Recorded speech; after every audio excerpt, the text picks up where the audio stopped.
Hello everyone, welcome back to the another video. This side and Dr. Han welcome you all to this amazing platform Study Smart Commerce. Today I'm going to tell you the most important question of BCOC 132 Business Organization and Management. So basically video थोड़ा सा late shoot हो रहा है तो रात तक upload हो जाएगा, तो आप आराम से इससे प्रिपेयर कर लेना। मैंने ग्रुप पे पोल भी किया था कि मैं ये क्वेश्चन सब समझाऊं या नहीं समझाऊं, तो बहुत सारे बच्चों ने मेरे से बोला कि आप ये क्वेश्चन समझा दीजिए। तो मैं इनके नोट्स भी और ये क्वेश्चन एक्सप्लेन भी कर दूंगा इस वीडियो में, सो डोंट वरी, आपके लिए फुल फ्लेज वन शॉट होने वाला है। आप इससे आराम से 3 से 4 बार इसे गो थ्रू कर सकते हैं। मैं ट्राई करूंगा जल्दी सम अप कर दूं सब चीज़ें, और एग्जाम से पहले भी आप एक बार इसको देख लेना, आपके लिए बेनिफिशियल ही रहेगा। आपका एग्जाम 16 जुलाई को है। इससे उससे पहले 15 जुलाई को जो एग्जाम है BDSB, उसकी वीडियो ऑलरेडी अपलोडेड है चैनल पे। आप वो एमसीक्यूज और पीडीएफ भी हैं कुछ एमसीक्यूज के अलग से, वो भी मेरे चैनल पे अपलोडेड है, आप वहां से देख सकते हैं, वहां से कर सकते हैं हम लोग। Okay, so let get started over this video. तो मैं इसमें आपको ये 10 क्वेश्चंस बताने वाला हूँ और इनके साथ साथ आंसर भी कराने वाला हूँ, इनके कॉन्सेप्ट आपको क्लियर करा दूंगा, जिससे आप आराम से अपने एग्जाम में बना के लिख पाएंगे। Okay, so let's get started. First question is what is corporate social responsibility, CSR benefits. हो गया, तो बेसिकली ये इसके नोट्स और मैं आपको एक्सप्लेन भी कर देता हूँ। रीड आप यहाँ से कर सकते हैं, मैं आपको एक्सप्लेन कर दूंगा। ओके, एक सेकेंड। ओके, या ओके। सो बेसिकली कॉन्सेप्ट समझते हैं। Concept is the power, as you all know. Basically corporate social responsibility का मतलब है कि कंपनीज अपने बिजनेस के साथ साथ समाज की भी जिम्मेदारी समझें। यह कंपनीज के लिए एक तरह का सोशल और एनवायरमेंटल जिम्मेदारी होती है। जैसे कोई भी कंपनी बिजनेस कर रही है तो उसकी ऑटोमेटिक जिम्मेदारी बन जाती है कि वो अपने बिजनेस के साथ साथ environmental initiative, education initiative, donation, labour practice, protect environment, ये चीजें भी करे, क्योंकि ये मैंडेटरी होती है बाई गवर्नमेंट उस कंपनी के लिए। क्योंकि अगर वो बिजनेस कर रही है उस सोसाइटी में, तो सोसाइटी वेलफेयर करने की भी उसकी जिम्मेदारी है। पर ऐसा नहीं है कि ये हर कोई बिजनेस, हर कोई ऑर्गेनाइजेशन करने लगेगी। इसके लिए भी एक क्राइटेरिया सेट है। जैसे अगर कंपनी की नेटवर्थ 500 करोड़ से ऊपर है तो वो करेगी, उसका टर्नओवर 1000 करोड़ से ऊपर है तो उसे करना है, उसका नेट प्रॉफिट 5 CR है पर ईयर या उससे ज़्यादा है तो उसे करना है। तो ये सब गाइडलाइन सेट होती हैं। ये मेंशन है सेक्शन 135 के 1 एक्ट में, 2013 वाले में, कि कंपनी को ये सब करने ही पड़ते हैं। Basically social responsibility of business toward society. So I hope आपको ये क्लियर होगा। मैं इसके बेनिफिट आपको समझा देता हूँ। बेटर ब्रांड रिकॉग्नाइजेशन, इससे ब्रांड की रिकॉग्नाइजेशन अच्छी होती है, ब्रांड की अवेयरनेस ज़्यादा बढ़ती है, मार्केट में पता लगता है कि वो ब्रांड जो है वो इतना सोशल वेलफेयर कर रही है, ये ऐसा कर रही है, वो कर रही है। पॉजिटिव बिजनेस रेपुटेशन, इससे आपकी रेपुटेशन पॉजिटिव नोट में बाहर आती है कि आप सोशल वेलफेयर कर रहे हो। Increase sales and customer loyalty, customer को एक एश्योरेंस मिलती है कि यार ये कंपनी अगर सोशल वेलफेयर में इतना इन्वेस्ट कर रही है, इतना वो कर रही है, तो मेरे को सामान खरीदने के बाद जो पोस्ट सर्विस होती है उसे वो कितनी अच्छी देगी, तो इसलिए कस्टमर भी अट्रैक्ट होते हैं। Better financial reformation, easy access to capital, इसका मतलब है कि बैंक वगैरह से आपको इजीली कैपिटल विदड्रॉन कर इजीली कैपिटल मिल जाती है। ठीक है, तो ये कुछ इंपॉर्टेंट बेनिफिट्स थे आपके इसके CSR के। तो इसके ये एक अलग out of the box topic भी है यहाँ पे, इमर्जिंग ट्रेंड इन बिजनेस। ये मैं जल्दी से बता देता हूँ, शायद ये आपके एग्जाम में आए या ना आए, बट आपको ये चीज़ें पता होनी चाहिए। ऑटोमेशन, ऑटोमेशन का मतलब होता है कि एआई जो स्विच कर रहे हैं ह्यूमन, मतलब जो ह्यूमन को स्विच कर रहे हैं, एआई आर्टिफिशियल इंटेलिजेंस। लाइक आपको पता होगा कि अभी KFC ने अपने 1000 वर्कर को एआई से शिफ्ट कर दिया, मतलब अब जो वहाँ के ऑर्डर वगैरह हैं सब वो एआई करेंगे। ये बहुत चली थी अभी। इसके साथ ब्लॉकचेन है, मशीन लर्निंग है, आर्टिफिशियल इंटेलिजेंस, सोशल शॉपिंग, ये सारे आपको बहुत अच्छे से बताऊंगे कि आप, मतलब अगर क्वेश्चन आया कि what is the imaging emerging trends in business, तो आप आराम से लिख सकते हो, ये पॉइंट्स आप देख सकते हो। शिपिंग शॉपिंग तो आपको पता है, इंटेलिजेंस भी पता है, सब चीज़ आपको बताऊंगी। अब आपका टाइम वेस्ट नहीं करूंगा फालतू की चीज़ों में। Let's get to our new question. Next question is explain cooperative form of organisation, merit and demerits. Merits and demerits, okay. Organisation आपको पता ही होगी क्या होती है, बस इसमें कोऑपरेटिव लग गया। एक सेकेंड, यस ओके। तो बेसिकली कोऑपरेटिव एक ऐसा ऑर्गेनाइजेशन है जिसमें लोग साथ मिलकर काम करते हैं और अपने लोग अपने म्यूचुअल इंटरेस्ट को प्रमोट करते हैं। इसमें मेंबर्स डेमोक्रेटिक प्रिंसिपल पर काम करते हैं और एक साथ डिसीजन लेते हैं। लिखा भी है यहाँ पे, आप पढ़ सकते हो। Group of people who work together for common goal, usually to help each other. Okay, तो वो होती है कोऑपरेटिव ऑर्गेनाइजेशन। एक ऑर्गेनाइजेशन होगी सिंपल ऑर्गेनाइजेशन जिसमें काम करने हैं बंदे आपस में, मतलब इतना इंटरेक्शन नहीं है। और एक वहीं पे होगी कोऑपरेटिव जहाँ पे मतलब बंदे मिलकर काम कर रहे हैं एक ही गोल के लिए। तो इसके कुछ एडवांटेजेस हैं: म्यूचुअल बेनिफिट, गवर्नमेंट सपोर्ट मिलता है, लिमिटेड लाइबिलिटी है। डिसएडवांटेजेस भी हैं: inefficient management, conflict among members, lack of motivation. आप ये आराम, कोई रॉकेट साइंस नहीं, आराम से ये पॉइंट आप लिख सकते हो। सो उसके फीचर्स भी हैं। फीचर्स आप देख लो, सोशल वेलफेयर मोटिव होता है इसका, लिमिटेड लाइबिलिटी होती है, इलेक्ट्रिक मार्जिनल कमिटेड होती है। इसमें मिनिमम 10 मेंबर्स आते हैं और मैक्सिमम इन्फिनिटी होते हैं। ओके। तो एक ये ये क्वेश्चन एमएनसी का, ये तो आपको पता ही है, लास्ट में आएगा, बाद में आएगा ये शायद। Okay, so let's back to our third question. Third question, what is organisation? Okay, what is organisation and explain the various type of organisation structure. Okay, so let's ये ये रहा, यस यस, ऑर्गेनाइजेशन, ये ठीक है। तो यहाँ पे लिखा हुआ है, इसके इम्पोर्टेंस भी लिखे हुए हैं और इम्पोर्टेंस भी है। और एक या कैरेक्टरिस्टिक है, इम्पोर्टेंस है और इसके टाइप्स मैं आपको एक्सप्लेन कर देता हूँ। बेसिकली ऑर्गेनाइजेशन क्या होती है? ऑर्गेनाइजेशन एक ऐसा स्ट्रक्चर है जिसमें लोग साथ मिलकर काम करते हैं और कॉमन गोल को अचीव करने के लिए मतलब काम करते हैं मेनली।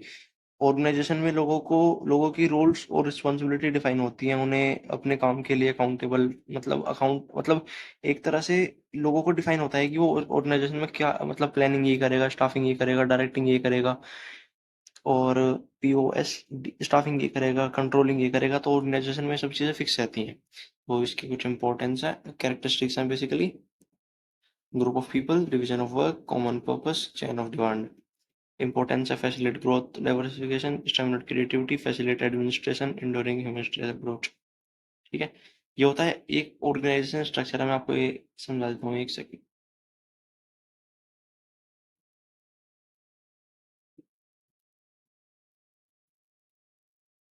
यस, इसका मैं एक आपको एग्जांपल देता हूँ छोटा सा। जैसे कि आपके स्कूल में, जब आप स्कूल में होगे तो वहाँ पे एक स्ट्रक्चर चलता था, जैसे कि आप स्टूडेंट हो, आपके बाद आपके सब्जेक्ट टीचर हैं, उसके बाद आपकी क्लास टीचर है, उसके बाद वाइस प्रिंसिपल है, उसके बाद प्रिंसिपल है, उसके बाद चेयरमैन है। अगर आपको किसी सब्जेक्ट टीचर के पढ़ाए हुए में दिक्कत आ रही है तो आप सीधा चेयरमैन के पास थोड़ी चले जाओगे। आप पहले यहाँ पे बात करोगे, अगर यहाँ पे नहीं होगा तो आप यहाँ पे जाओगे, आप यहाँ पे नहीं होगा तो यहाँ पे जाओगे। ऐसे एक पूरा हायरार्की, एक ऑर्डर चलता है। इसी को हम ऑर्गेनाइजेशन बोलते हैं, ऑर्गेनाइजेशन स्ट्रक्चर। ओके, तो बेसिकली, एक सेकेंड।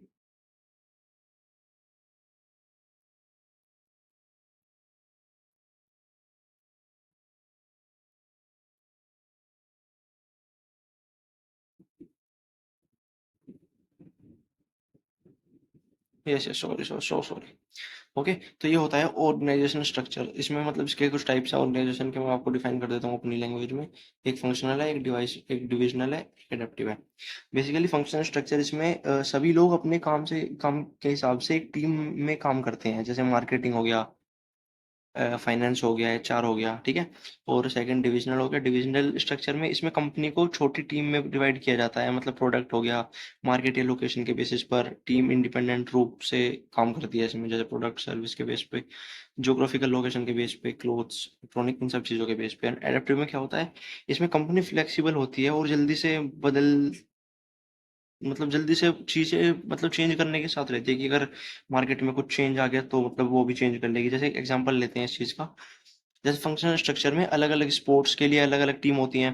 डिविजनल में अलग अलग स्पोर्ट्स के लिए, अलग अलग लीग्स के लिए, जो टूर्नामेंट के लिए अलग अलग टीम्स होती हैं वो होती हैं।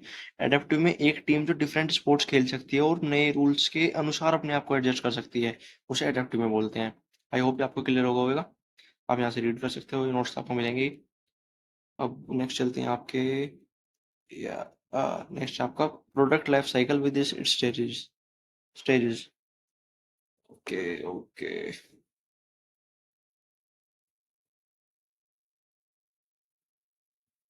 यस, ये तो आप यहाँ से रीड कर लेना। मैं आपको अपनी लैंग्वेज में इजी, बिल्कुल मतलब इजी तरीके से समझा देता हूँ कि व्हाट इज प्रोडक्ट लैंग्वेज, मतलब प्रोडक्ट लाइफ साइकिल।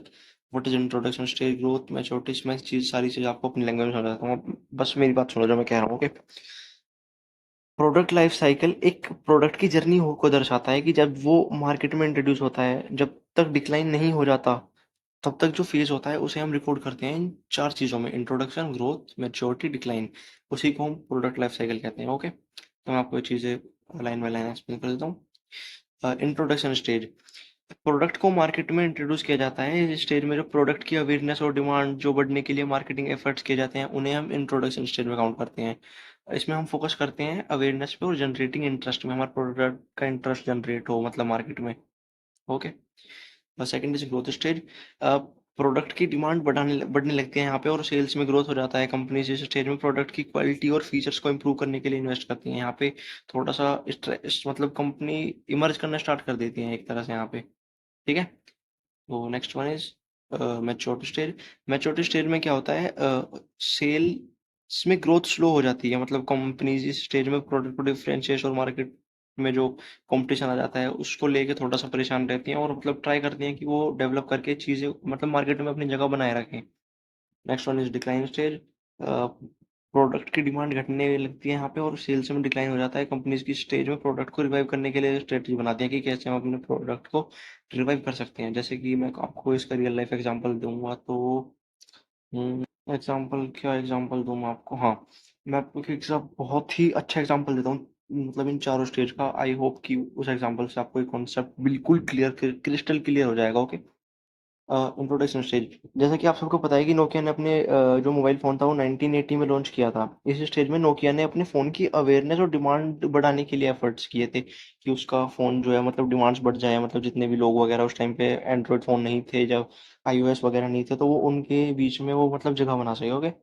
उसके बाद मतलब 99 अब ग्रोथ स्टेज में क्या हुआ, 1990 से 2000 के बीच में नोकिया की डिमांड बढ़ने लगी, सेल्स में ग्रोथ हुआ। नोकिया ने इस स्टेज में प्रोडक्ट की क्वालिटी और फीचर्स को इम्प्रूव करने के लिए इन्वेस्ट किया, मतलब कीपैड में गेम्स वगैरह, स्नेक वगैरह के गेम्स आपने खेले होंगे, ठीक है। थर्ड स्टेज में मैच्योरिटी स्टेज में क्या हुआ, 2000 के मिडिल में ही नोकिया की डिमांड स्टेबल हो गई और सेल्स में ग्रोथ स्लो हो गया, क्योंकि नोकिया ने इस स्टेज में प्रोडक्ट की डिफरेंशिएशन को मेंटेन करने के लिए स्ट्रेटेजी नहीं बनाई। अब जैसे उसने अगर उस टाइम पे अपनी स्ट्रेटेजी डेवलप की होती तो आज जहाँ पे हम आईओएस यूज कर रहे हैं, एंड्रॉइड यूज कर रहे हैं, नोकिया यूज कर रहे होते। अब लास्ट डिक्लाइन स्टेज में क्या हुआ, 2010 में एंड्रॉइड और आईओएस की पॉपुलैरिटी बढ़ने लगी और नोकिया की डिमांड घटने लगी। नोकिया ने इस स्टेज में प्रोडक्ट को रिवाइव करने के लिए स्ट्रेटेजी बनाई, लेकिन फिर भी कंपनी को मार्केट शेयर घट गया। अब इस चीज से नोकिया ने क्या सीखा, नोकिया ने सीखा कि मतलब नोकिया के एग्जांपल से हमने क्या सीखा, लाइक जैसे अब आपने नोकिया का एग्जांपल दिया मैंने आपको कि नोकिया ने अगर वो चीज़ें 1990 में की होती, 1999 में की होती अपने फीस बढ़ा के, तो आज हमें वो चीज़ें देखनी नहीं पड़ती जैसे आईफोन में ये सब नोकिया में होता। अब इससे हमने क्या सीखा नोकिया के एग्जांपल से कि प्रोडक्ट लाइफ साइकिल को समझना कितना इंपॉर्टेंट है। अगर नोकिया ने अपने प्रोडक्ट लाइफ साइकिल को समझा होता और प्रोडक्ट को टाइमली अपडेट किया होता तो शायद कंपनी की सिचुएशन आज अलग होती। आई होप आपको ये मतलब ये पूरा प्रोडक्ट लाइफ साइकिल क्लियर हो गया होगा अच्छे से। अब नेक्स्ट क्वेश्चन पे चलते हैं, कंसेप्ट ऑफ मार्केटिंग। ये ये कॉन्सेप्ट इतना प्यारा है, मैं इसको आपको एक वर्चुअल इमेज से समझाऊंगा, एक सेकंड।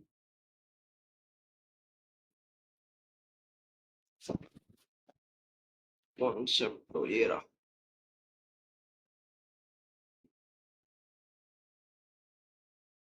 ये अभी आपको आपकी स्क्रीन पे एक इमेज दिखेगी, एक सेकंड। हाँ, अब आपको आपकी स्क्रीन पे एक इमेज दिख रही होगी। इसमें चार एनर्जी ड्रिंक हैं, एक ये मॉन्स्टर है, एक रेड बुल है, एक स्टिंग है और ये एक ब्लू गेटोरेड है। अब आप मेरे को खुद ये चीज़ बताओ एज्यूम करके कि इनमें से कौन सी चीज़ को आप सबसे अच्छे से जानते हो, आपने सबसे बार पी है। आपका जवाब होगा स्टिंग या फिर रेड बुल। क्यों, व्हाट वाज द रीजन कि आप मॉन्स्टर को नहीं जानते, गैंट्रोड को नहीं जानते, जो भी है गैन गैटोरेड इसको नहीं जानते। व्हाट वाज द रीजन, ये भी एनर्जी ड्रिंक है, ये भी एनर्जी ड्रिंक है, तो सब एनर्जी ड्रिंक है। What was the reason is marketing, इसे बोलते हैं मार्केटिंग। मार्केटिंग कॉन्सेप्ट एक बिजनेस फिलोसफी है जो कस्टमर की नीड और वांट्स को समझे और उन्हें सेटिस्फाई करने पर फोकस करता है। वो देखता है कि कस्टमर को नीड किस चीज़ की है और अपनी अपने प्रोडक्ट को ऐसे इस तरह से दिखाता है कि जो कस्टमर है वो कहीं जा ही ना सके। वो थर्ड प्रो जब तक कोई तगड़ी मार्केटिंग नहीं करेगा उस पर शिफ्ट हो ही नहीं सके, तो ऐसी मार्केटिंग करता है वो। इसमें कस्टमर क्या करता है, कस्टम इसमें कस्टम जो मार्केटिंग कॉन्सेप्ट है वो कस्टमर की नीड और वांट को समझने और उन्हें सेटिस्फाई करने में ट्राई करता है।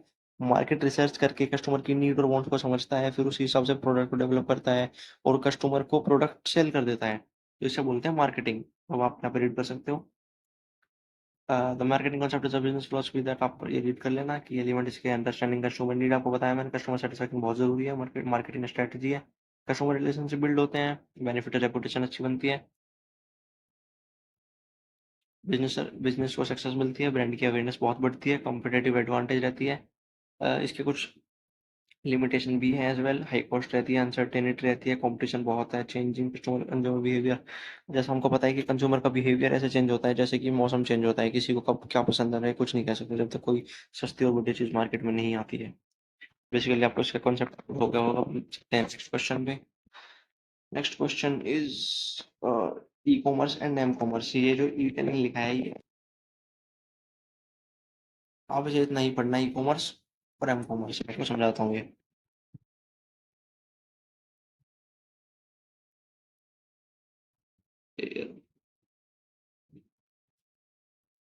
ये रहा e commerce and m commerce. मैं आपको दोनों वन बाय वन समझा देता हूँ।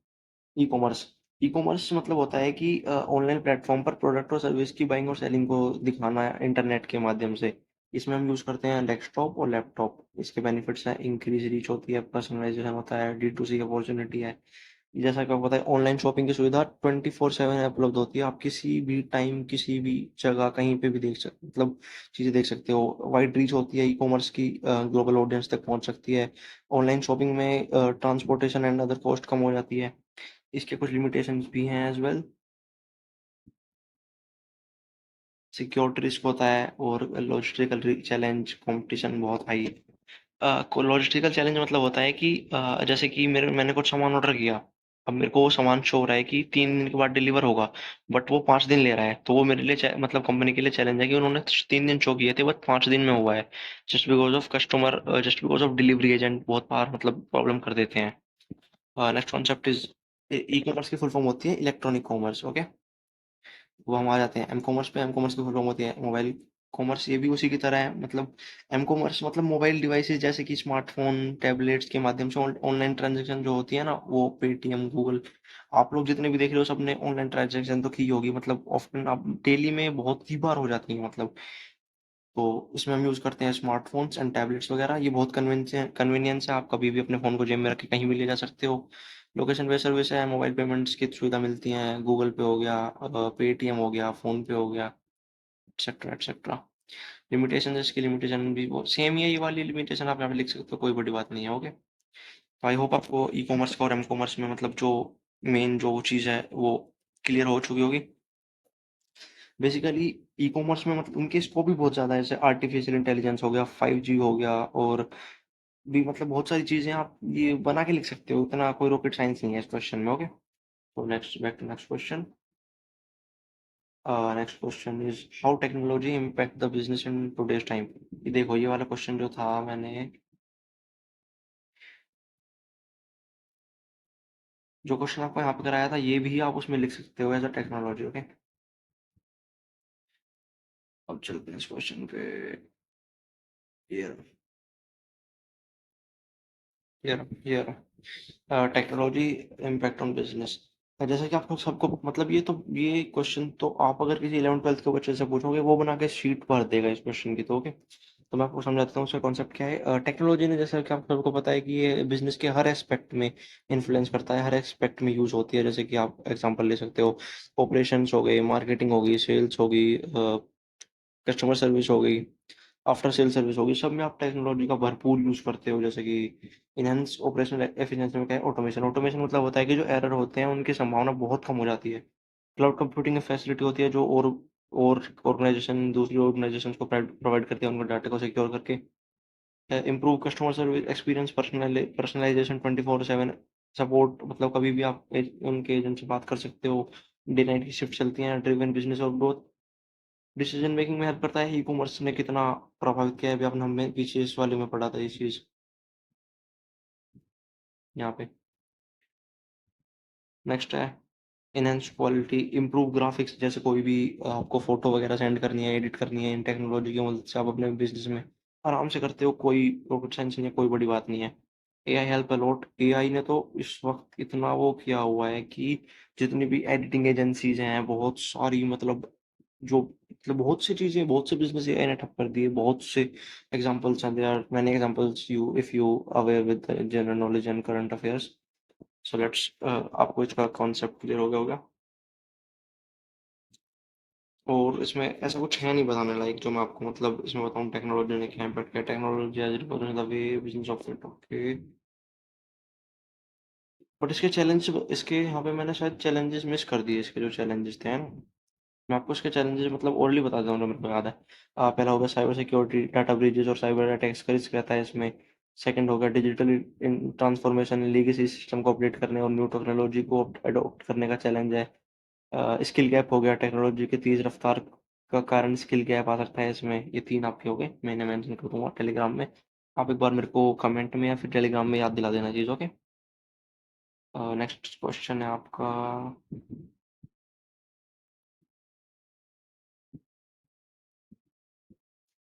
Form of organisation in public enterprise, sole proprietorship, partnership, private limited, public private limited, ये सब। आई थिंक ये वाला क्वेश्चन, एक second,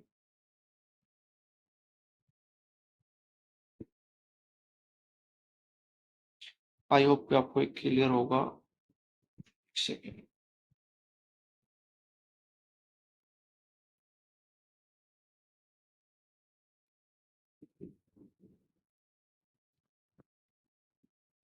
I am so sorry, I think ये वाला क्वेश्चन मेरे से मिसअप हो गया है। या क्वेश्चन है आपका, form of organisation public enterprise, sole proprietorship, partnership, cooperative society, private limited. So sorry, मैं क्या करूँ। मैं आपको इस क्वेश्चन को यहीं पे मतलब अपने एंड से एक्सप्लेन कर देता हूँ, फिर मैं इसका जो फोटो है ना पक्का वो आपको आपके ग्रुप में डाल दूंगा टेलीग्राम वाले में, ओके। तो आप मेरे को सुनो इस वाले क्वेश्चन में, ओके। बेसिकली जो सोल प्रोप्राइटरशिप होती है, एक व्यक्ति एक द्वारा एक व्यक्ति के द्वारा चलाई जाने वाली कंपनी, एक इसमें सिंगल ओनर है। जैसे ठेले वाला हो गया, कोई भी मार्केट स्टोर, मार्केट मतलब कोई भी स्मॉल मतलब कोई भी किराना स्टोर वाला हो गया, वो इसमें काउंट होगा कि एक व्यक्ति के द्वारा चलाई जाने वाली कंपनी, ओके। अब आती है आपकी पार्टनरशिप। पार्टनरशिप क्या होती है, दो या दो से अधिक व्यक्तियों के द्वारा चलाई जाने वाली मतलब कंपनी, दो से दो, मिनिमम दो, एंड मैक्सिमम टू प्लस कितने भी हो गए। थर्ड इज ये पी है, पब्लिक प्राइवेट लिमिटेड। इसमें क्या होता है कि एक ऐसी कंपनी जो पब्लिक शेयर होल्डर के द्वारा ओन्ड और कंट्रोल होती है, कि इसमें मतलब शेयर जो होते हैं पब्लिकली मतलब डिस्ट्रीब्यूट किए जाते हैं, जैसे रिलायंस हो गया, टाटा हो गया, अंबानी हो गया, ये हो गया। अब प्राइवेट लिमिटेड में क्या होता है कि एक ऐसी कंपनी जो प्राइवेट शेयर होल्डर के द्वारा ओन्ड और कंट्रोल होती है, कि उसमें प्राइवेट शेयर होल्डर है, पब्लिक नहीं किया जाए, उसके शेयर जो होते हैं वो पब्लिक नहीं किए जाते, प्राइवेट ही सेल होते हैं, प्राइवेट ही अडॉप्ट होते हैं, okay. Fourth is cooperative society है, तो आपने पीछे पढ़ा था अभी, एक ऐसी ऑर्गेनाइजेशन जो मेंबर के द्वारा ओन्ड और कंट्रोल होती है, जहाँ पे जो सबका जो एम है वो म्यूचुअली सेम होता है। कि अब मैं आपको इसके एग्जांपल या बेनिफिट्स दे देता हूँ जल्दी जल्दी से। So sorry. सोल प्रोप्राइटरशिप की बेनिफिट होगी, सिंपल और लो कॉस्ट है, लिमिटेशन इसकी अनलिमिटेड लाइबिलिटी होगी, सिंपल है, कोई पोस्ट वोस्ट नहीं है, मतलब छोटा सा दुकान के लिए क्या ही ज़्यादा पोस्ट आएगी। नेक्स्ट इज पार्टनरशिप, इसके जो बेनिफिट है वो शेयर रिस्क हो गए, शेयर रिस्क और एक्सपर्टीज।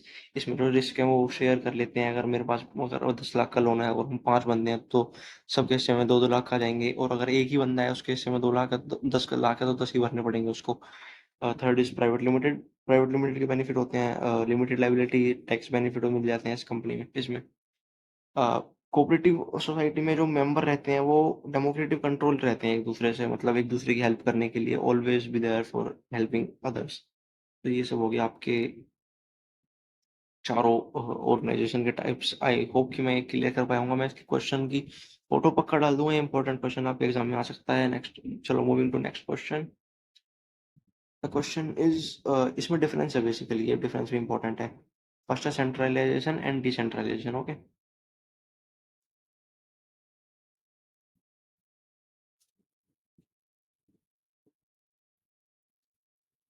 ईयर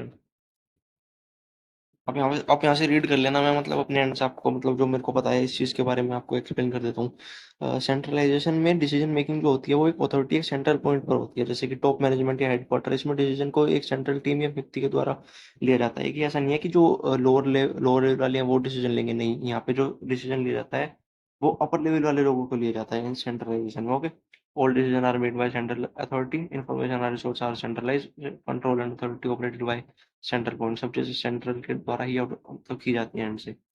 अब आते हैं डिसेंट्रलाइजेशन। डिसेंट्रलाइजेशन में डिसीजन मेकिंग अथॉरिटी को डिफरेंट लेवल या डिपार्टमेंट में डिस्ट्रीब्यूट कर दिया जाता है। इसमें जो डिसीजन है वो लेने की पावर जो लोअर लेवल वाले बंदे हैं उनमें भी होती है। Decision are made by different units of individual, control and authority are distributed, information and resource are decentralise. Okay, इसके एग्जांपल हो गए आपके गवर्नमेंट और लार्ज कॉर्पोरेशंस, डी के हो गए आपके block network and small corporation.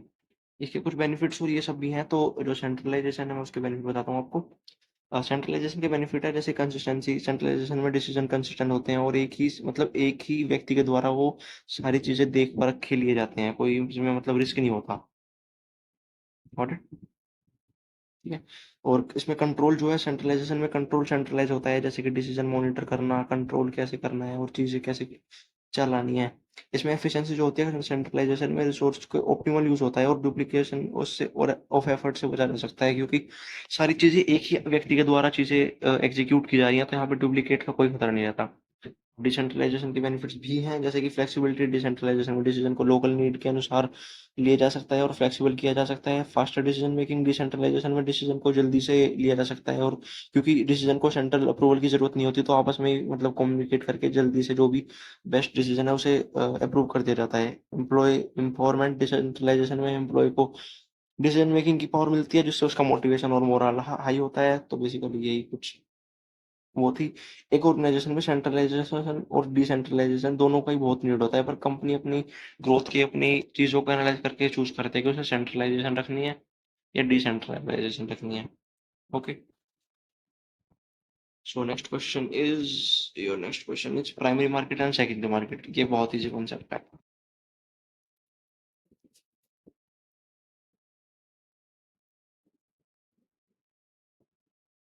ये रहा primary market and secondary market. Okay, basically जो प्राइमरी मार्केट होती है ना, मैं इसको आपको मतलब अपनी इजी लैंग्वेज में एक्सप्लेन कर देता हूँ। ओके, बेसिकली जो प्राइमरी मार्केट होती है ना, इसमें जो सिक्योरिटीज रहती हैं, जैसे कि शेयर्स हो गए आपके, बॉन्ड्स हो गए, इनको पहली बार इशू किया जाता है इन्वेस्टर को डायरेक्टली बेचने के लिए। मतलब जैसे कोई कंपनी है वो डायरेक्टली कैपिटल इकट्ठा करती है, इसमें कोई बीच में मीडिएटर नहीं होता, कोई कुछ नहीं रहता। Company issue new security to raise capital, investor buy security directly from the company directly. Okay, अब जो सेकेंडरी मार्केट होती है, सेकेंडरी मार्केट में एग्जिस्टिंग सिक्योरिटी को बाय और सेल किया जाता है। इसमें इन्वेस्टर सिक्योरिटी को एक दूसरे से खरीदते हैं, बेचते हैं। सेकेंडरी मार्केट में सिक्योरिटीज एक की प्राइस मार्केट फोर्स के द्वारा डिसाइड होते हैं। इसमें सेकेंडरी मतलब किसी एग्जिस्टिंग जो होती है एग्जिस्टिंग, इसमें न्यू नहीं होती, इसमें एग्जिस्टिंग जो पुरानी वाली है उनको ही मतलब मोल भाव करके बेचा जाता है। एग्जांपल, प्राइमरी मार्केट के हो गए private placement, follow on public offer. Stock secondary market के हो गए stock exchange, OTC maker. Okay, I hope आपको इसका कॉन्सेप्ट क्लियर हो गया होगा। तो let's move to next question.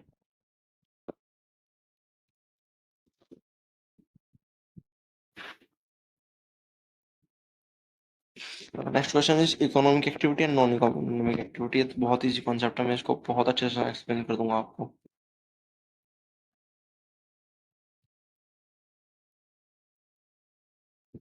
ये रहा, ये बेसिकली पूरा कॉन्सेप्ट है। इसके अंदर एक ह्यूमन एक्टिविटी एक बहुत बड़ा पार्ट है, उसका छोटे से पार्ट है इकोनॉमिक एक्टिविटी और नॉन इकोनॉमिक एक्टिविटी। तो मैं आपको एक्सप्लेन कर देता हूँ, एक सेकेंड।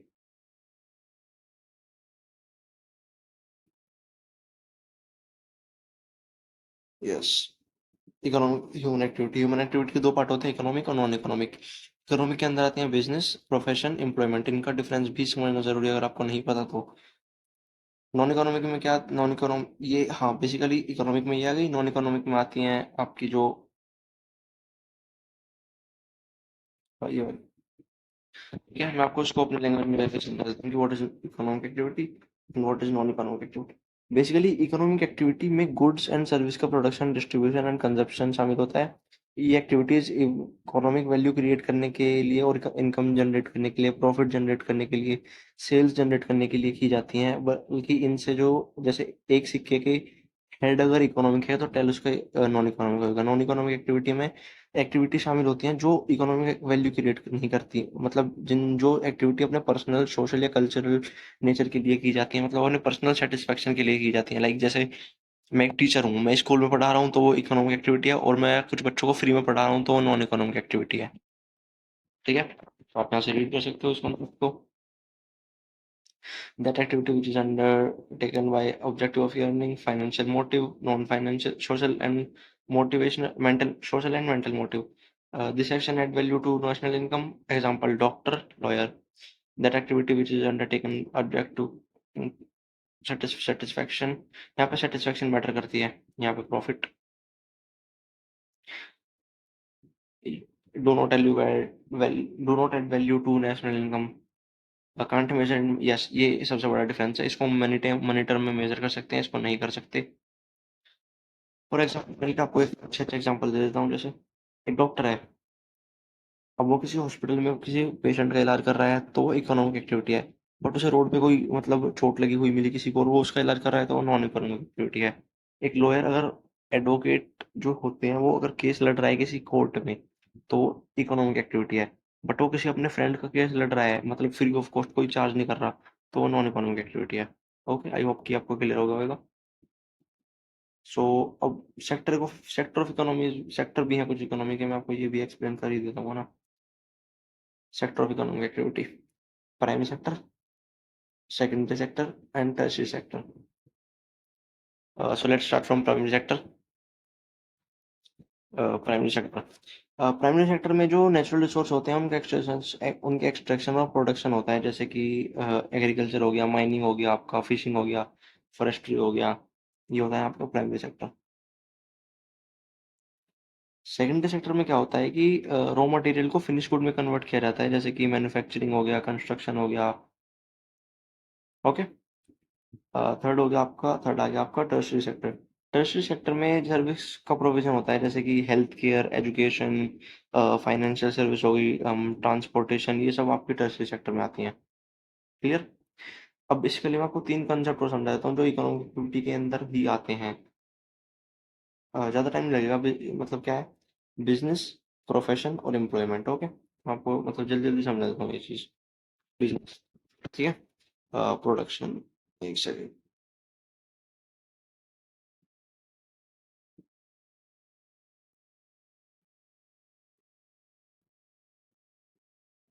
बिजनेस, एक्चुअली बिजनेस में गुड्स एंड सर्विस का प्रोडक्शन होता है, डिस्ट्रीब्यूशन होता है और सेल्स का होता है, जैसे कि प्रॉफिट कमाने के मोटिव से। ओके, जैसे कि इसका एग्जांपल है, a person who is engage in business, it is called entrepreneur. Okay, next profession.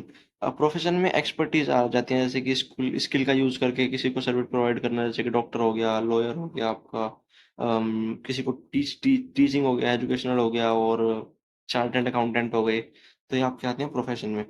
और थर्ड है आपका एम्प्लॉयमेंट। एम्प्लॉयमेंट में व्यक्ति किसी ऑर्गेनाइजेशन के लिए काम करता है और उनसे सैलरी लेता है अपनी डेली वेजेस पे या फिर मंथली पे, वो उसकी पर्सनल चॉइस होती है।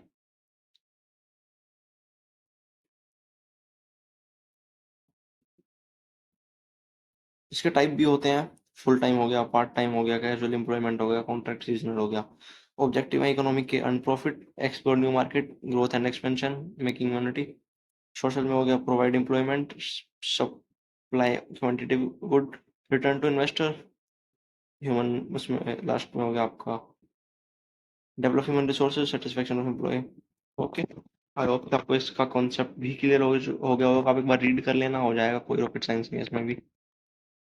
सो let's get back to our questions. Video आधे घंटे से ऊपर चला गया। थैंक यू अगर आप यहाँ तक वॉच कर रहे हो तो। सो बेसिकली यहाँ पे दो थ्योरी है, हर्बर्स की और मैस्लो की। मैं आपको ये दोनों मतलब बहुत ही आराम से समझा देता हूँ, एक सेकेंड। या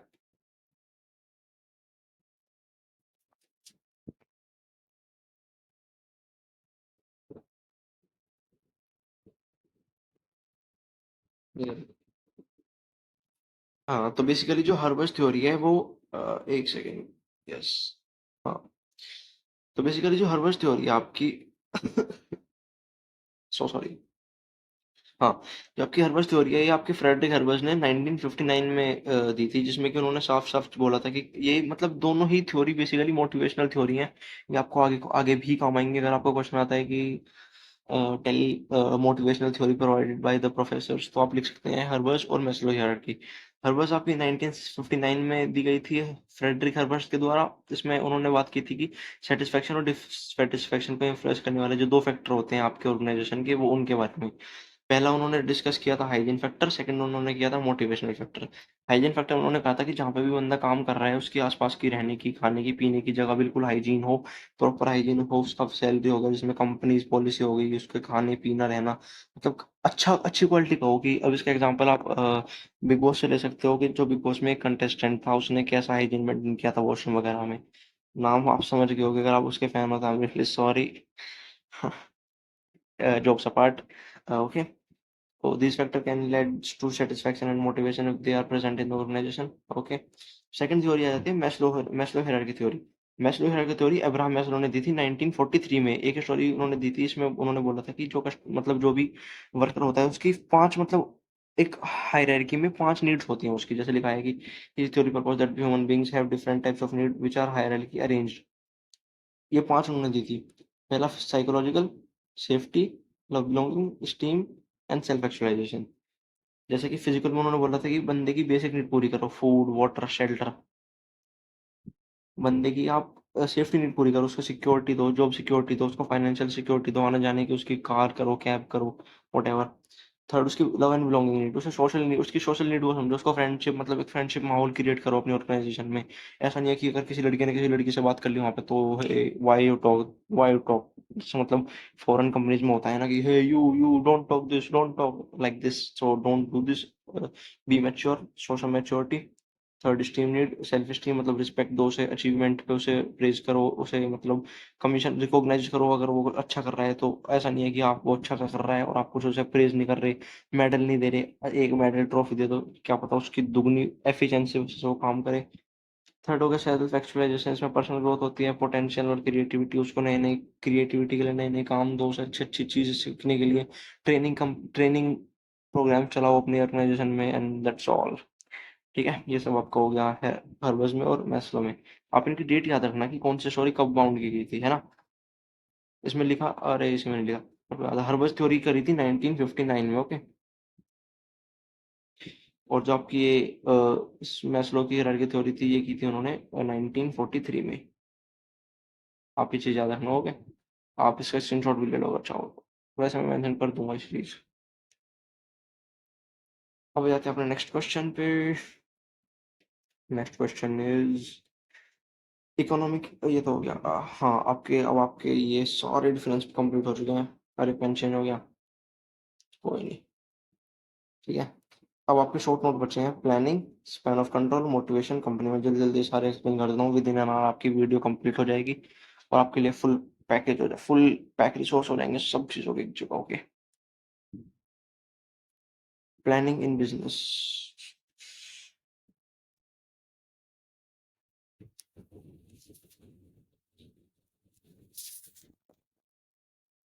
प्लानिंग। ठीक है। एक सेकंड। ओके, तो मैं आपको बता दूं कि प्लानिंग क्या होता है। यस, बेसिकली प्लानिंग एक ऐसी चीज है जिससे फ्यूचर के गोल्स और ऑब्जेक्टिव को अचीव करने के लिए एक स्ट्रेटेजी और प्लान हमारे पास होता है। कि हम प्लान कर लेते हैं कि प्लानिंग एक ब्रिज को गैप करता है कि मतलब प्लानिंग गैप्स अ ब्रिज। मतलब जैसे कि आज मैंने सोचा कि मैं अगले साल, आज मेरी सेल 1 लाख की है और मैंने सोचा है कि मैं नेक्स्ट ईयर तक मैं इस सेल को 1 लाख से 10 लाख कर लूंगा। तो वो 9 लाख कहाँ से आएंगे, उसके लिए मैं प्लान करूंगा कि मैं ये अपने अपने कंपनी में ये फाइनेंशियल इंसेंटिव एड्स करूंगा, मैं अपनी मार्केटिंग में ये चेंज करूंगा, मैं अपनी प्रमोशन में ये चेंज करूंगा, मैं मिक्स में ये चेंज करूंगा, मैं इस डिपार्टमेंट में ये चेंज करूंगा। तो बेसिकली उसे कहते हैं हम planning. Okay. A crucial process that involves setting goals, identifying actions to achieve the goals and allocate resources to accomplish them. Allocate resource मतलब है कि उनका मतलब बेहतरीन यूज कर पाना। अब प्लानिंग का प्रोसेस भी इंपॉर्टेंट है, मैं आपको समझा देता हूँ एक सेकंड में। एक सेकंड, हाँ। प्लानिंग के प्रोसेस में सबसे पहले आता है कि डिफाइन गोल्स एंड ऑब्जेक्टिव, मतलब कि बिजनेस के गोल्स और ऑब्जेक्टिव को डिफाइन किया जाता है इसमें, कि स्पेसिफिक, मेजरेबल, अचीवेबल, रिलेवेंट और टाइम बाउंड। इसमें मतलब इसे बेसिकली स्मार्ट बोलते हैं, SMART। S for specific, M for measurable, A for achievable, लिख देता हूँ, एस फॉर एक second, S for specific, M for measurable, A for achievable, R for relevant and T for time bound. मतलब ये चीजें देखी जाती हैं कि मतलब ये हम कर पाएंगे या नहीं कर पाएंगे। Okay, yes. नेक्स्ट में आता है कि कंडक्ट स्वेट। स्वेट की फॉर्म होती है, S for strength, W for weakness, O for opportunities, T for threats. मतलब ये चीजें एनालाइज करी जाती हैं कि हमारी मतलब क्या क्या हमारी बिजनेस के इंटरनल और एक्सटर्नल एनवायरनमेंट को एनालाइज करके हम देखते हैं कि स्ट्रेंथ क्या है, वीकनेस क्या है, अपॉर्चुनिटी क्या है और थ्रेट्स क्या है। मतलब इन सब चीजों को देखने के बाद गोल्स और ऑब्जेक्टिव्स को अचीव करने के लिए स्ट्रेटेजी बनाई जाती है, जिसमें हम डिफरेंट अल्टरनेटिव्स को इवेल्युएट करके जाते हैं और बेस्ट स्ट्रेटेजी को चूज करते हैं थर्ड ऑप्शन में।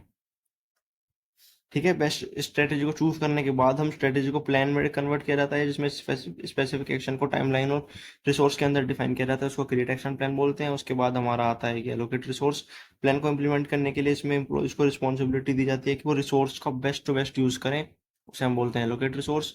अब सिक्स में हम मॉनिटर करते हैं, प्लानिंग की प्रोसेस को मॉनिटर किया जाता है, इसमें इवेल्यूएट किया जाता है, इसमें कि परफॉर्मेंस को मेजर किया जाता है और नेसेसरी एडजस्टमेंट की जाती है कि जो भी चीज़ें मतलब इम्पोर्टेंट है, मतलब ऊपर नीचे करनी है, कुछ करना है नहीं करना, वो सब प्लानिंग के प्रोसेस में आता है। इससे हम आराम से अपना गोल अचीव कर सकते हैं। ओके, नेक्स्ट बात करते हैं बेनिफिट्स ऑफ प्लानिंग।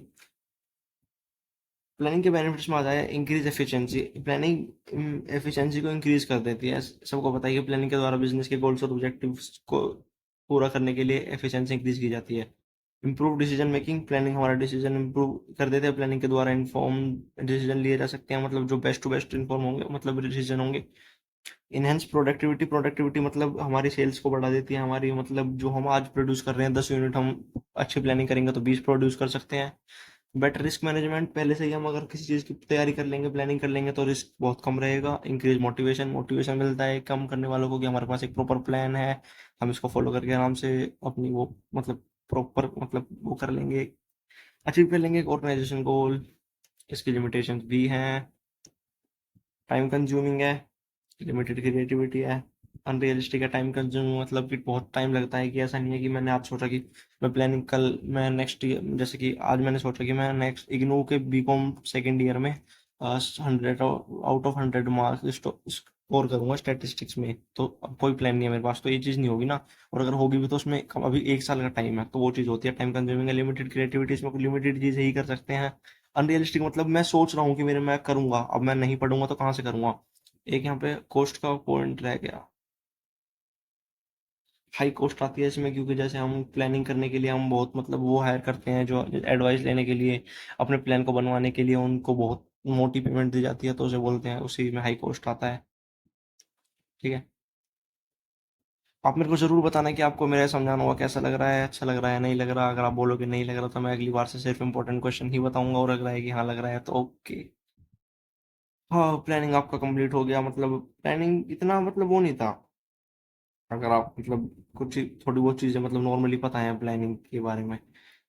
अब आते हैं हम अपने नेक्स्ट क्वेश्चन पे, that was span of control. Let's गो।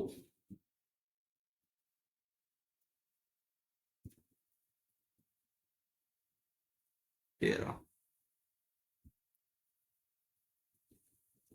एक सेकंड, यस, ये रहा आपका स्पैन ऑफ कंट्रोल। ओके, तो बेसिकली आप span of control refer to the number, ये मैं आपको कंसेप्ट बता दूं। स्पैन ऑफ कंट्रोल में क्या होता है कि एक मैनेजर या सुपरवाइजर कितने एम्प्लॉयज को मैनेज करता है।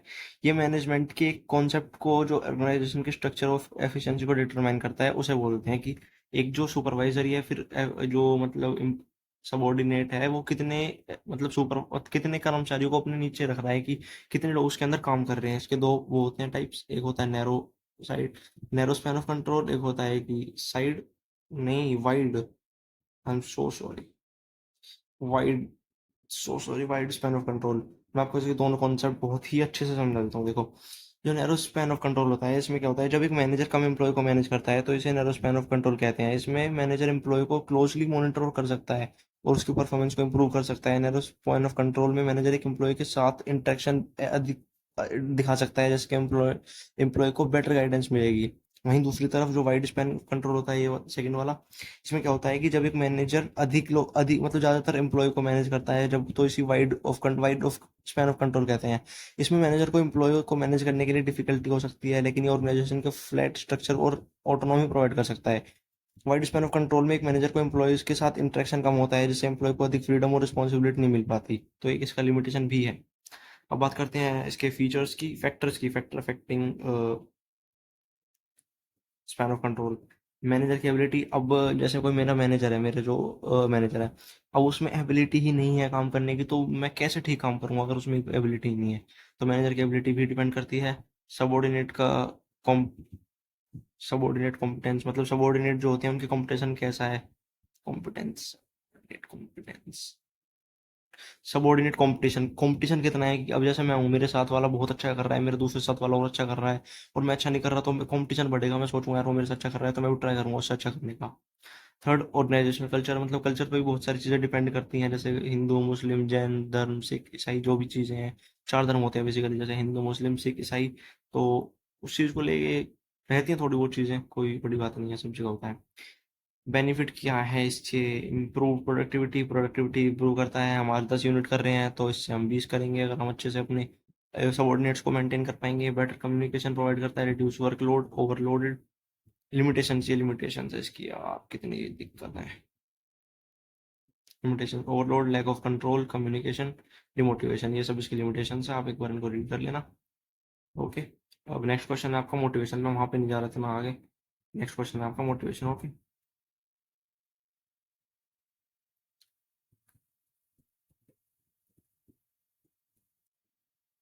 यस, ये रहा। थर्ड क्वेश्चन है motivation. What is motivation? Motivation is an अर्ज, एक अंदर से काम करने की जो जो भावना होती है ना, उसे मोटिवेशन कहते हैं। मोटिवेशन एक साइकोलॉजिकल कॉन्सेप्ट है जो किसी भी पर्सन के स्पेसिफिक गोल्स और ऑब्जेक्टिव अचीव करने के लिए, मतलब उसे प्रोत्साहित करता है, प्रेरित करता है। ओके। ये जो पर्सन के इंटरनल और एक्सटर्नल फैक्टर को इन्फ्लुएंस भी करता है, जैसे बिहेवियर और परफॉर्मेंस को डिटरमाइन किया जा सकता है कि, अब टाइप्स होते हैं इसके, इंट्रिंसिक एक्सट्रिंसिक। इंट्रिंसिक में क्या होता है कि मोटिवेशन व्यक्ति के अंदर से होती है, व्यक्ति अपना इंटरेस्ट पैशन और सेटिस्फेक्शन के लिए मोटिवेट होता है। एक्सट्रिंसिक में क्या होता है कि वो बाहर से आती है, व्यक्ति जैसे एक्सटर्नल रिवॉर्ड हो गया, रिकॉग्नाइजेशन, प्रेशर के लिए मोटिवेट होता है, मतलब प्लेजर, एफ्लुएंसी हो गया, मतलब दिखावे के लिए मोटिवेट होता है, ये सब। इसकी दो थ्योरीज भी हैं, Maslow hierarchy theory of need theory और हेर्बर्ट। मैंने ये दोनों थ्योरी आपको पहले भी बताई हैं। मैं एक बार फिर से शॉर्ट में यहाँ पे भी बता देता हूँ। मैस्लो थ्योरी में क्या है कि मैस्लो ने ह्यूमन नीड को हायरार्की में अरेंज किया था, psychological safety, love, belonging, and end में psychological love, safety, belonging and self esteem, ये पांच उसने मतलब लाइन वाइज दी थी। हर्बर्ट ने क्या करा था, दो थ्योरी दी थी, सिर्फ दो की, एक मतलब एक अच्छी जगह, एक हाइजीन मेंटेन करना, और एक वर्क स्पेस मेंटेन करना, मतलब दो चीजें थी। वैसे उन्होंने पांच चीजें दी थी, इसने दो दी थी। मैंने ये अभी पीछे आपको समझाई थी अच्छे से। उसके बाद आती है इंपॉर्टेंस, बहुत सी इंपॉर्टेंस है मोटिवेशन की। Increase productivity, better employ retention, improve job satisfaction, enhance creativity, innovation. आप बना के कुछ भी लिख सकते हो उनके, जैसे इंक्रीज प्रोडक्टिविटी में प्रोडक्ट को इंक्रीज करने के लिए वो मोटिवेट होता है। बेटर एम्प्लॉय रिटेंशन, एम्प्लॉय रहते हैं अगर हम उन्हें मोटिवेशन करते रहते हैं। जॉब सेटिस्फैक्शन रहती है उसको कि हमें मतलब सिक्योर्ड है मेरी जॉब। अब इसके दो वो होते हैं कि एक तो फाइनेंशियल वे हो गया, एक नॉन फाइनेंशियल वे होगा। फाइनेंशियल में bonus, promotion, commission, fringe benefit, और नॉन फाइनेंशियल में job security, offer some incentives, reward, certificate, work life balance, ये हो गया बेसिकली। ठीक है, आई होप ये आपको क्लियर होगा। ये सब चीज़ को बताऊंगी, बोनस देना, प्रमोशन, कमीशन, फ्रिंज बेनिफिट मतलब होता है कि छोटे छोटे, उसके छोटे छोटे चीज़ों पर रिवॉर्ड देना, जैसे कि आलूस ने थोड़ा सा काम एक्स्ट्रा कर दिया तो उसे रिवॉर्ड दे दिया कि ये लो। तो रिवॉर्ड से भी मतलब बहुत ही वो होते हैं, मतलब मोटिवेट होते हैं लोग काम करने वाले। जॉब सिक्योरिटी दे दी, वर्क लाइफ बैलेंस, उसके मतलब उसकी पर्सनल लाइफ भी है वर्क लाइफ के अलावा। ऐसा नहीं है कि आप उसे वर्कलोड इतना दे दो कि वो अपनी पर्सनल लाइफ में थोड़ा बहुत ध्यान ही नहीं दे पाए, जिससे उसका मोरल बिल्कुल डाउन हो जाए। तो जॉब सिक्योरिटी होगी, ऑफर सम इंसेंटिव्स, इंसेंटिव देते रहो उसे, ट्रिप वगैरह दे दो उसे कहीं जाने की, उसे छोटी छोटी चीज़ों पे रिवॉर्ड दे दो, उसे सर्टिफिकेट दे दो, ट्रॉफी वगैरह दे दो, मेडल दे दो, मतलब बेस्ट सेलर, बेस्ट सेल्समैन के, बेस्ट सेल्स पर्सन के, एटसेट्रा एटसेट्रा। बट यहाँ पे मैं एक चीज़ और मेंशन करना चाहूँगा जो मैंने अपने सर से सीखी थी कि एक सेकेंड,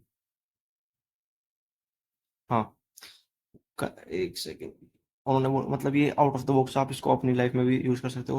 उन्होंने बोला था एक बार मेरे से कि consistency is more better than motivation. क्योंकि जो मोटिवेशन है वो थोड़े टाइम के लिए आती है, पर कंसिस्टेंसी, अगर आप किसी भी चीज़ को कंसिस्टेंसी और ईमानदारी, मतलब ईमानदारी और कंसिस्टेंसी से किसी भी काम को करोगे तो 100% आपको रिजल्ट मिलेगा ही मिलेगा। Last but not the least, आपका लास्ट टॉपिक है company. What is company? A company is a legal entity from a group of individuals to engage in business activity. It is separate from its owner. It is the main point that company अलग है और owner अलग है, ये दोनों same नहीं होते। So remember this thing, okay? So basically types of company, ये प्राइवेट मैंने आपको पीछे पढ़ाया, पब्लिक भी पढ़ाया, सोल प्रोप्राइटर भी पढ़ाया आया, तो पब्लिकली भी पढ़ाया, सोल प्रोप्राइटर भी पढ़ाया, पार्टनरशिप भी पढ़ाया। मैंने सारी चीज़ें आपको पिछले भी पढ़ाई हैं, बट यहाँ पे मैं फिर से एक बार क्लियर कर देता हूँ, जैसे बच्चों को मतलब ये ना हो कि ये मतलब, मैं फिर से कर देता हूँ। देखो, प्राइवेट लिमिटेड कंपनी में क्या होता है, एक ऐसा कंपनी होती है जो प्राइवेट शेयर होल्डर्स और के द्वारा ओन की जाती है और कंट्रोल की जाती है। पब्लिक लिमिटेड कंपनी में क्या होता है कि एक ऐसी कंपनी हो जो होती है जो शेयर होल्डर के द्वारा ओन्ड और कंट्रोल की जाती है। सोल प्रोप्राइटर में क्या होता है, एक ही व्यक्ति के द्वारा ये कंपनी चलाई जाती है। पार्टनरशिप में क्या होता है, दो या दो से अधिक व्यक्तियों के द्वारा ये चलाई जाती है। तो ये आपके हो गए टाइप्स इसके। एडवांटेज में limited liability, access to capital, tax benefit, tax में बेनिफिट मिल जाता है, कैपिटल बहुत इजीली मतलब सब मिलके वो कर सकते हैं कंपनी में गैदर। एडवांटेज इसमें लिमिटेड लाइबिलिटी हो जाती है। डिसएडवांटेज में हाई कॉस्ट, कॉस्ट हाई आती है, कॉम्प्लेक्सिटी है कि नहीं चलेगा नहीं चलेगा, कॉम्प्लायंस मतलब शायद ना चले बिजनेस आगे चल के। तो that's all from my side. And एक second, yes, so here we are, yes. हमने क्या क्या पढ़ा आज, हमने पढ़ा कोऑपरेटिव सीएसआर पढ़ा हमने, फिर कोऑपरेटिव फॉर्म देखे वो ऑर्गेनाइजेशन के, उसके मेरिट डिमेरिट देखे, ऑर्गेनाइजेशन देखा क्या होता है, उसके टाइप्स पढ़े, प्रोडक्ट लाइफ साइकिल में देखा कितनी स्टेज होती हैं, 4 स्टेज होती हैं। कॉन्सेप्ट पढ़ा मार्केटिंग का, फिर हमने ई कॉमर्स पढ़ा, एम कॉमर्स पढ़ा, हमने टेक्नोलॉजी भी देखी, हमने सोल प्रोप्राइटर पढ़ा, हमने पार्टनरशिप पढ़ा, हमने प्राइवेट लिमिटेड पढ़ा, पब्लिक लिमिटेड पढ़ा, हमने फिर सेंट्रलाइजेशन डिसेंट्रलाइजेशन पढ़ा, हमने फिर प्राइमरी मार्केट में सेकेंडरी मार्केट पढ़ा, फिर economic activity, non economic activity पढ़ी, फिर हमने दोनों थ्योरी पढ़ी, हेर्बर्स और मैस्लो, फिर हमने प्लानिंग पढ़ी, फिर हमने स्पैन ऑफ कंट्रोल पढ़ा, फिर हमने मोटिवेशन पढ़ा, फिर हमने कंपनी पढ़ा। And here we are, that's it guys. अब मैं आपसे कुछ जरूरी अपनी वैसी बात करना चाहूंगा, दिल की बात। सो बेसिकली वीडियो के एंड होने का टाइम आ गया है। सो मेरे को बस जरूर बताना कि आपको ये वीडियो कैसी लगी, कमेंट सेक्शन में, अच्छी बुरी। अगर आपने यहाँ तक देखी है तो that's means a lot for me. I am very very very very very thankful to you for watching the video till the end, and I wish that you score more than 80 plus marks. Depends on your how you write and how you present your answer, but I wish personally that you score 80 plus or 90 plus in your exam and achieve whatever do you want in your life. I wish that you achieve everything in your life, whatever dream you have dreamed, you achieved it. And if you have any query or anything, you can text me personally on DM Study Smart Commerce, and you also ask in comment section. Thank you. Have a good day. Wish you all the very very very very very very very best for your exam. Exam बहुत अच्छा जाएगा, बिल्कुल भी tension मत लेना, आपने सब चीज़ें पढ़ रखी हैं। एक बार इस वीडियो को एग्जाम से पहले भी देख लेना है ना। आई एम सो सॉरी अगर कोई भी मैं पॉइंट अच्छे से एक्सप्लेन नहीं कर पाया हूँ तो उसके लिए I am so so sorry. I hope कि आपको मेरी वीडियो पसंद आएगी। लाइक करना प्लीज़, कमेंट करना प्लीज़, सब्सक्राइब करना प्लीज़, शेयर करना please. That's all from my side. Thank you बच्चा लोग, बाय बाय, टेक केयर।